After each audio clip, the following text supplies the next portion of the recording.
జీవన తరంగాలు, ఇవే ఇవే జీవన తరంగాలు, జీవన తరంగాలు. అయినా కానీ దీపన్ ఒక విషయంలో మెచ్చుకోవాలమ్మా. కోపంలో నా వల్లే అవమానాలు పడుతున్నావు అందే కాని ఎక్కడా కూడా కడుపుతో ఉన్న వాళ్ళ బాధ గురించి గొడ్రాలువైన నీకేం తెలుసని ఒక్క మాట కూడా అనలేదమ్మా. అందుకే ఒకంత సంతోషంగానే ఉంది. అమ్మా దేవిక, ఊరుకోమ్మా, బాధపడకు. నువ్వు గొడ్రాలు ఎందుకు అవుతావమ్మా? నీ కడుపు కూడా తప్పకుండా పండుతుంది. తొందరలోనే నీ మీద పడ్డ మచ్చ చెరిగిపోయి నువ్వు కూడా పండంటి బిడ్డని నీ కడుపున మోసే మహాద్భాగ్యం నీకు దక్కుతుంది.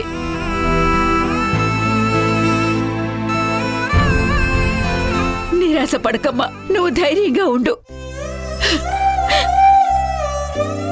నాకు ఈ ఊర్లో పోస్టింగ్ కాకుండా మరెక్కడైనా వచ్చుంటే బాగుండేది. అనవసరంగా ఇక్కడికొచ్చి మీ మనశ్శాంతి పోగొట్టి మీకు తలవంపులు వచ్చేలా చేశాను. నన్ను క్షమించమ్మా.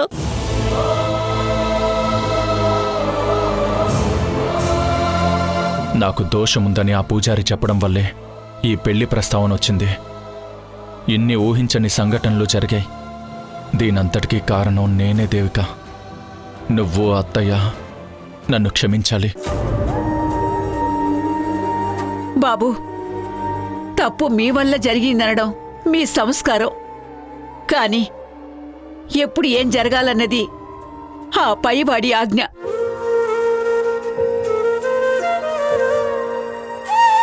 అంతా చేసింది ఆయనే.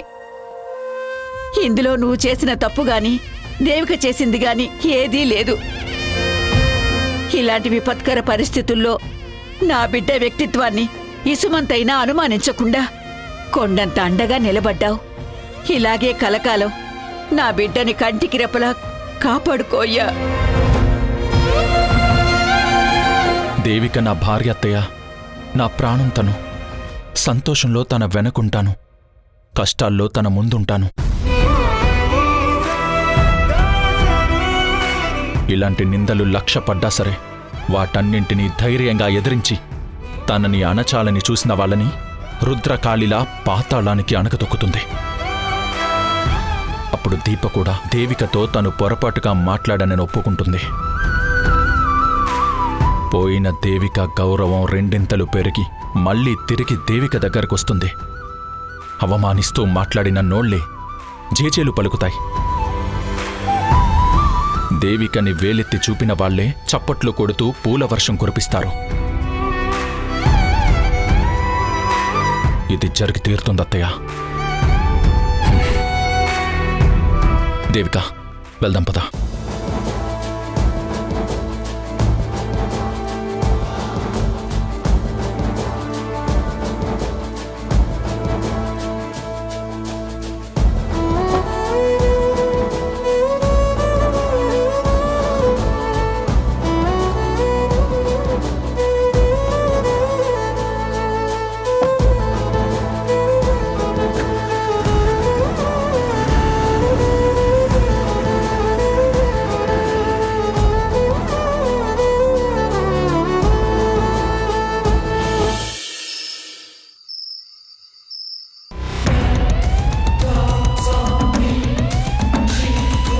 అరే ఆదర్శ్, శాబాష్రా.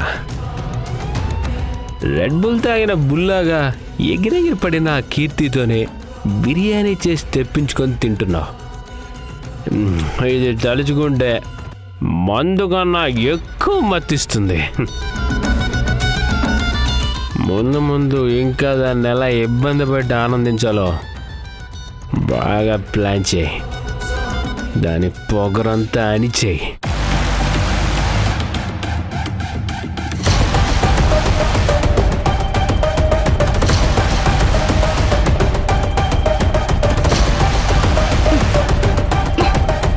ఒరే అర్జున్, ఏంట్రా నువ్వు చేస్తున్న పని?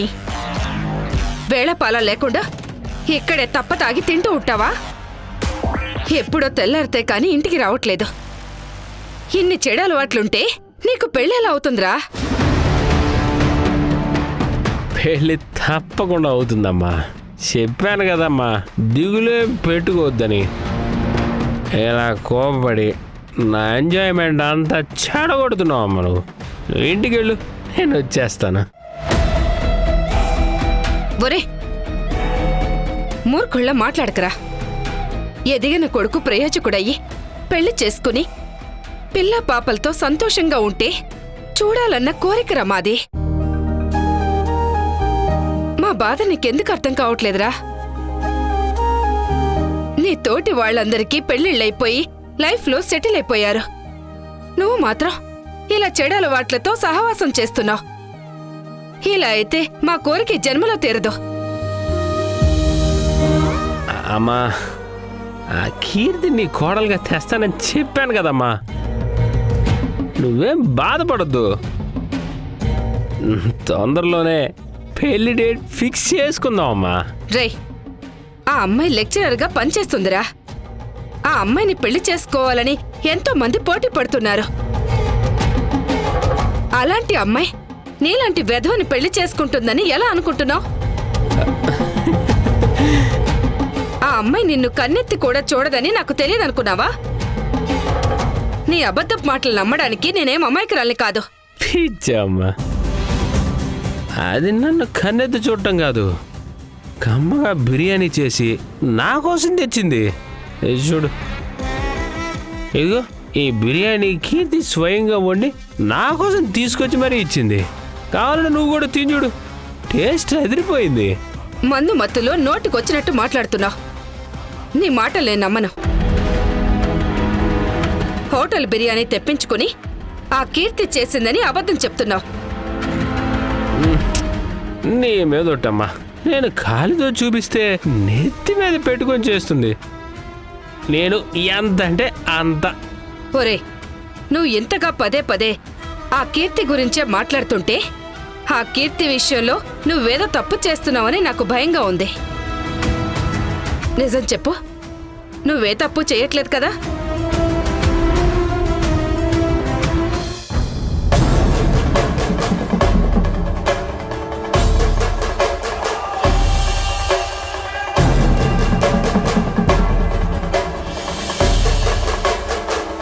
తప్పు చేసింది నేను కాదమ్మా, ఆ కీర్తి. అందుకే నన్ను కొట్టిన ఆ చేతులతోనే ఈ వంట చేసి తెచ్చేలా చేశాను. నీ కాబోయే కోళ్ళు ఇక్కడికి వచ్చి వెళ్ళింది. ఉండు.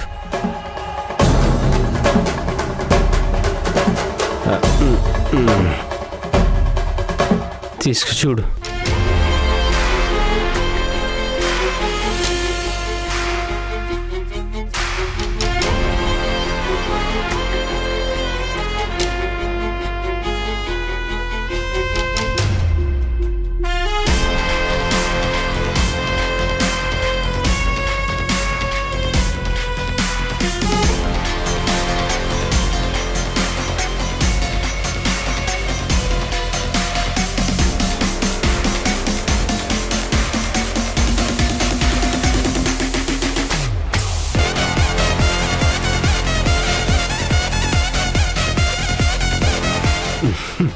చూసావమ్మా, ఇప్పటికైనా నమ్ముతావా అమ్మా? కీర్తి విషయంలో నేను చెప్పిందంతా నిజమేనని? నమ్మాను అర్జున్, కానీ ఇదంతా ఎలా సాధ్యమైంది? అంతా కలగా ఉంది. అంత చదువుకున్న అమ్మాయి, ఏ చదువు సంధ్య లేని నీకు వంట చేసుకుని తేవడం ఏంటి? అంతా నీ కొడుకు టాలెంట్ అమ్మా. మనల్ని అవమానించిన వాళ్ళు ఎవరైనా సరే నేను చెప్పినట్లు వినేదాకా వదిలిపెట్టను. ఏదేమైనా నువ్వు అనుకున్నట్టు నీ పెళ్లి కీర్తితో జరిగితే నాకంతకంటే మరో అదృష్టం ఏం లేదురా.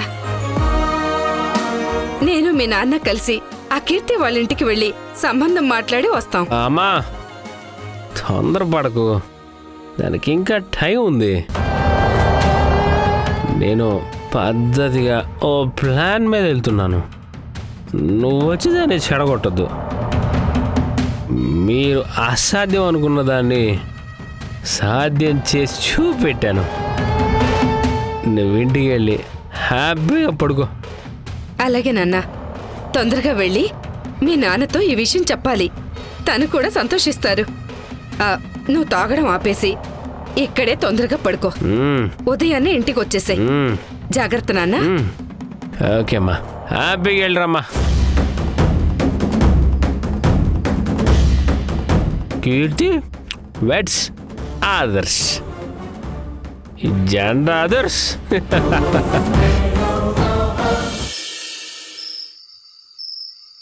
ఇంతసేపు నేను నోరు పోయేలా అరిచాను. బెల్లం కొట్టిన రాయల ఏంటి అలా కూర్చున్నారు? ఉదయం నుంచి ఆకలితో అలమటిస్తున్న భార్య మీ కళ్ళ ముందు నిలబడున్నా మీ కంటికి కనబడదా? పస్తులతో నేను చావడమే కాకుండా నా బిడ్డను కూడా చంపేస్తారా? దీపా, ఏంటా మాటలు? కొంపలో తినడానికి గింజ కూడా లేనప్పుడు ఇలాంటి మాటలు కాకుండా ప్రవచనాలు నా నోటి నుంచి వస్తాయనుకుంటున్నారా? కడుపులో ఉన్న నా బిడ్డని పస్తులుంచి చంపాలని ప్లాన్ చేశారా? నువ్వు సర్ది చెప్పే డైలాగులు పక్కన పెట్టి ముందు తినడానికి ఏదైనా ఆన్లైన్లో ఆర్డర్ పెట్టి చావండి. అర్థమవుతుందా? పెట్టండి. చేతిలో గాని అకౌంట్లో గాని పైసా కూడా లేదు. దీపకి మాటలు చెప్తే తట్టుకోలేదు. ఇప్పుడు ఏం చేయను? అడుగుతుంది మిమ్మల్ని. ఆర్డర్ పెట్టడానికి డబ్బులున్నాయా లేవా?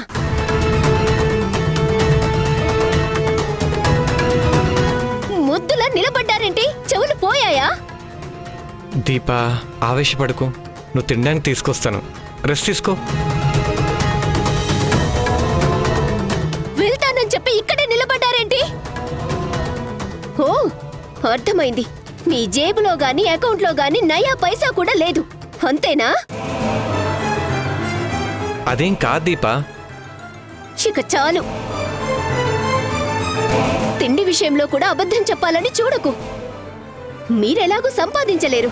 కనీసం నువ్వు కట్టిన ఈ తాళైనా అమ్మేసి నా మొహాన్న 4 మెతుకులు పడే. ఆగు దీపా.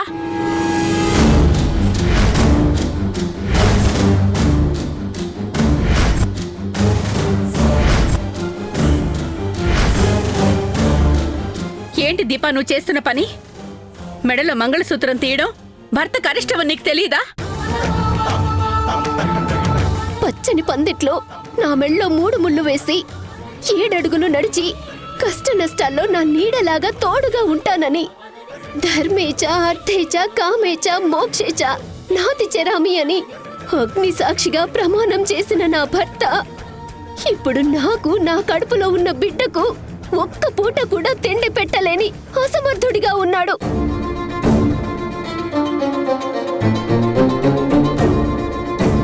పైసా సంపాదన లేకుండా ఊరి నిండా అప్పులు చేసి అప్పులకి వడ్డీలు కట్టలేక మొహం చాటేసి నా భర్త తిరుగుతున్నాడు. ఇంట్లో ఆడపడుచు నా నోటి కాడ కూడు లాగేసింది. ఇంట్లో తిందామంటే నా భర్త తెచ్చిన సరుకులు ఏవీ లేవు. ఈ దరిద్రాన్ని నేను భరిస్తున్నానత్తయ్య. కాని అభం శుభం తెలియని నా కడుపులో బిడ్డ భరించలేదు కదా.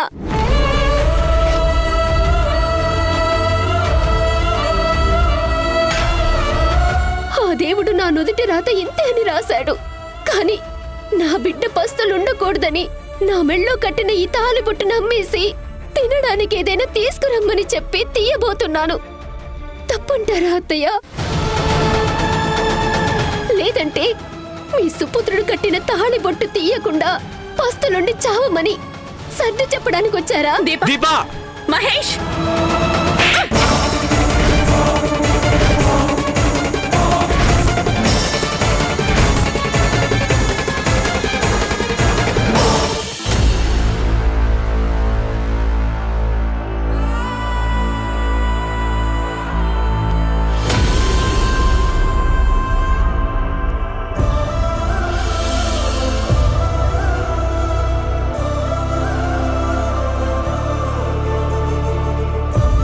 మీ కూతురు చేసింది మీకు తప్పుగా అనిపించకపోవచ్చు.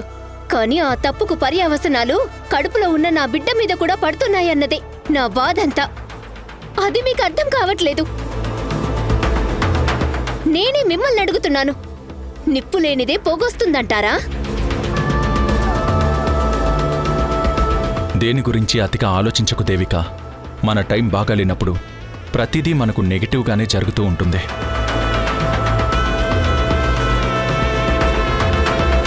తప్పదు. ఆ నెగిటివ్లోనే మనం పాజిటివ్ని వెతుక్కోవాలి. మన టైం వచ్చే వరకు ఓపిక పట్టాలి. సో దీప అన్న మాటలను చిన్నపిల్ల మాటలనుకుని వదిలే. ఇక పబ్లిక్కి ఆన్సర్ ఎప్పుడు చెప్పాలో ఆ టైమే డిసైడ్ చేస్తుంది. ఎందుకంటే కాలం అనేది నవ్వేవాణ్ణి ఏడ్చేలా, ఏడ్చేవాణ్ణి నవ్వేలా చేస్తుంది. టైంకున్న గొప్పతనమే అది.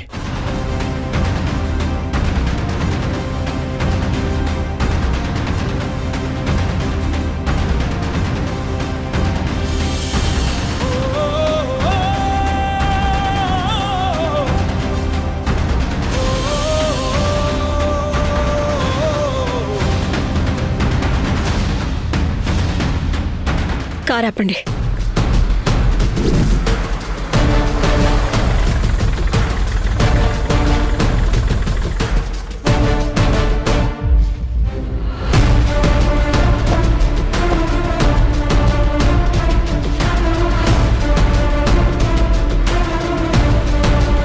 దేవిక, మీ అక్క వాళ్ళు గుర్తొచ్చారా?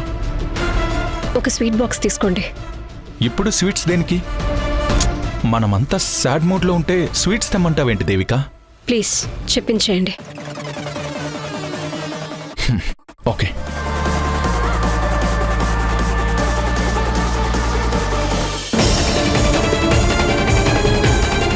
కడుపుతో ఉన్న పెళ్ళాం మీద చేయెత్తడానికి నీకు మనసులా వచ్చిందిరా? నువ్వు మనిషివా పశువా?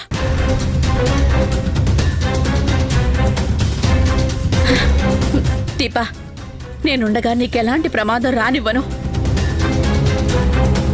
సరే, అలా మాట్లాడకు. నా ప్రాణం ఉండగా నేను పస్తులతో ఉండనివ్వను. కీర్తి దేవిక విషయంలో నువ్వు బాధపడుతున్నావని నాకు అర్థమైంది. ఆ బాధని నేను పోగొడతాను. కానీ నువ్వు అలా ఆవేశపడితే నీకు నీ బిడ్డ ఆరోగ్యానికి ఇద్దరికీ ప్రమాదం. దీపా, మా అమ్మవి కాదు. జరిగినవేవి మనసులో పెట్టుకోకుండా ప్రశాంతంగా ఉండు.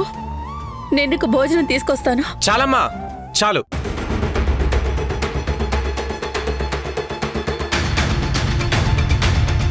వాళ్ళ గురించి నా భార్య అవమాన పాలవుతుంటే నువ్వు ఇలా నచ్చజెప్పి జోలపాట పాడడానికి వచ్చావా? రేయ్, ఇంకొక మాట మాట్లాడేవంటే మర్యాదగా ఉండదు. నోరు మూసుకొని బయటికి వెళ్ళు.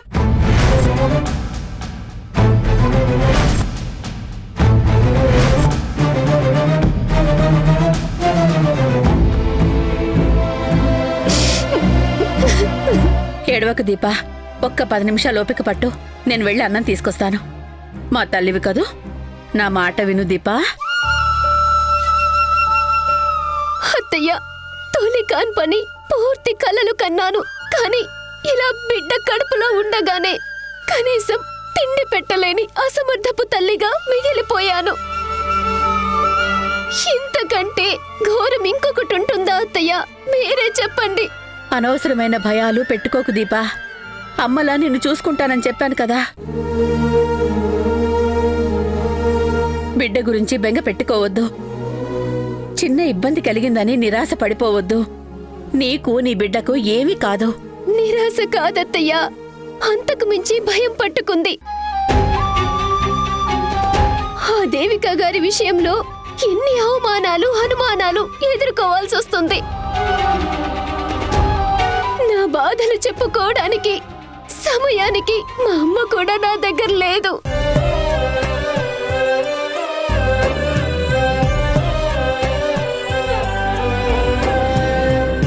ఏం జరుగుతుందో ఏమో అన్న టెన్షన్తో ప్రతి క్షణం గుండె దడగా ఉంది. అపార్థం చేసుకోకు దీపా. దేవిక మీద కుట్ర జరిగింది. అందులో ప్రత్యక్షంగా గాని పరోక్షంగా గాని దేవికి చేసిన తప్పేమీ లేదు. లేదని మీరు చెప్తే సరిపోదు కదత్తయ్యా. పైగా కీర్తి గాజులు కూడా బ్రీఫ్ కేసులో దొరికాయి. మరి దీన్ని ఎలా సమర్థిస్తారు? నా బాధ కూడా అదే దీపా. అవి కీర్తి చేతి గాజులని తెలిస్తే ఏమవుతుందోనని నాకు కూడా కంగారుగానే ఉంది. వీటన్నిటి గురించి ఎక్కువగా ఆలోచించి బిడ్డ ఆరోగ్యం పాడు చేయొద్దు దీపా. ఇంతకు ముందే అన్నానికి పెట్టాను, వెళ్ళి తీసుకొస్తాను. వద్దయ్య, నాకంత అవమానం జరిగాక కూడా అన్నం తింటే మహా నేరం చేసిందన్నవుతాను. దానికన్నా పస్తులుండడమే మంచిది. నాకిందాకే కీర్తి సంపాదనతో చేసిన వంటని నువ్వు తినడానికి ఇష్టపడవని అర్థమైంది. అందుకే నా సంపాదనతో తెచ్చిన బియ్యంతోనే అన్నం వండాను. ఈ రోజు నుంచి కీర్తి సంపాదనతో నీకు ఎలాంటి వంట చెయ్యను, సరేనా?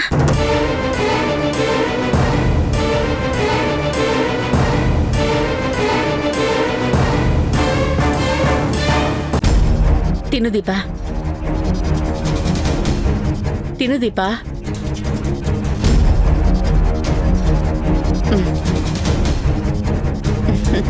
తిను.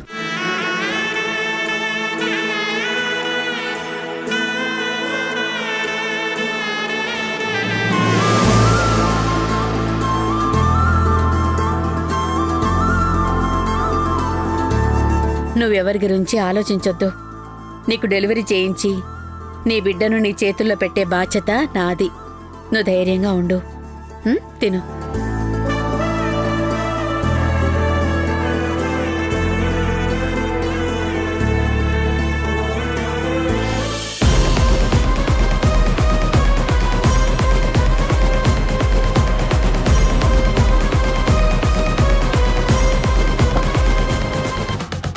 దేవిక, ఇదిగో.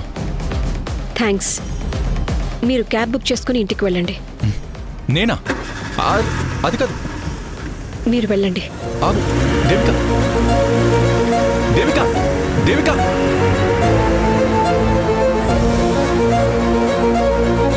ఇదేంటి నాకే ట్విస్ట్ ఇచ్చి సస్పెన్స్లో పెట్టి వెళ్ళింది? ఈ టైంలో స్వీట్స్ తీసుకుని ఎవరిని కలవడానికి వెళ్తుంది? ఏమీ అర్థం కావట్లేదే. నా ఇంటికి నీ పెళ్ళాం స్వీట్ బాక్స్ తీసుకొచ్చి నానా గొడవ చేసింది. దేవిక ఎలాగో వచ్చి మీకు వార్నింగ్ ఇచ్చింది కాబట్టి ఇక నుంచి చాలా జాగ్రత్తగా ఉండండి. ఏ చిన్న అనుమానం వచ్చినా తన టార్గెట్ మీరే అవుతారు.